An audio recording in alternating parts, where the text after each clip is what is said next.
The Life of Charlie Chaplin. Chaplin made his stage debut as a tot. Both of Chaplin's parents were music hall entertainers in London. In his autobiography, he described how, at age 5, his mother's voice suddenly failed in front of a crowd of rowdy soldiers.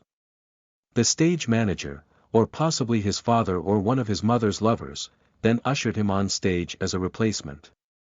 Chaplin first sang a popular song called Jack Jones, prompting the audience to shower him with coins. He purportedly drew big laughs by announcing that he would pick up the money before continuing. More laughter ensued when he began imitating his laryngitis-addled mother. A few years later, Chaplin made his professional debut as a member of a juvenile clog dance troupe. He followed that up with a couple of theater roles, toured with vaudeville acts and did one disastrous night of stand-up comedy in which he was booed off the stage. Chaplin partly grew up in an orphanage. As the health of Chaplin's mother deteriorated, so too did the family's finances. It got so bad that in 1896 Chaplin and his older half-brother were sent to a public boarding school for orphans and destitute children. Chaplin spent about 18 months there, the longest period of continuous schooling he would ever receive. He learned to read and write, but apparently suffered quite a few indignities, including a severe caning and the shaving of his head during a bout with ringworm. Shortly thereafter, his mother was committed to a mental institution.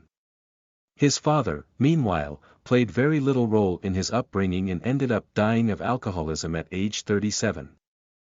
Chaplin loathed his first film.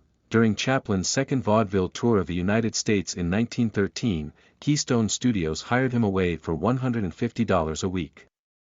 He made his first film appearance early the following year, playing an out-of-work swindler in Making a Living. Wearing a handlebar mustache, top hat and monocle, he got in a few funny gags, particularly while fighting the story's hero, a journalist who at one point interviews a man trapped under a car instead of helping him. Overall, though, Chaplin was appalled by his performance. "I was stiff," he later said. "I took all the surprise out of the scenes by anticipating the next motion." He also accused the director of cutting his best material out of jealousy. Chaplin played the same character in all but a few movies. Prior to his second film, Chaplin dressed up one day in baggy pants, a tight coat, big shoes, a small bowler hat and a bamboo cane. He added a small fake mustache and is said to have strutted around while his co-actors were playing pinochle. Having witnessed the scene, the head of Keystone allegedly giggled until his body began to shake. "Chaplin," he exclaimed, "you do exactly what you're doing now in your next picture. Remember to do it in that get-up." This so-called Little Tramp character immediately took off in popularity, spawning so many imitators and marketing schemes that the press labeled it Chaplinitis, and would become Chaplin's on-screen persona for the next 2.5 decades. In 1914 alone, he appeared in dozens of short films as the Little Tramp, most of which he directed himself. Chaplin quickly became a millionaire. For $1,250 a week, plus a $10,000 bonus, Chaplin moved in December 1914 to SNA Studios, which touted him as the greatest comedian in the world. He then signed with the Mutual Film Corporation for $670,000 a year, after which he agreed to make 8 comedies for First National for over $1 million. Finally, in 1919, he founded his own studio with fellow Hollywood icons Douglas Fairbanks, Mary Pickford and D.W. Griffith. "I went into the business for money. And the art grew out of it," Chaplin once said. "If people are disillusioned by that remark, I can't help it. It's the truth."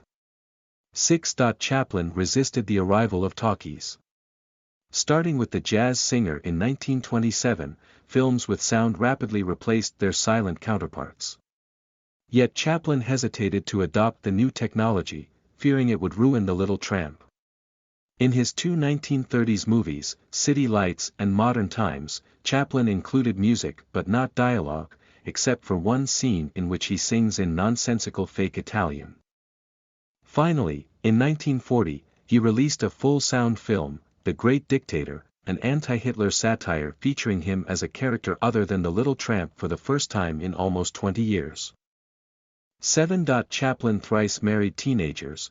in 1918 Chaplin hastily tied the knot with 17-year-old actress Mildred Harris, a decision he would soon come to regret, saying they were irreconcilably mismated.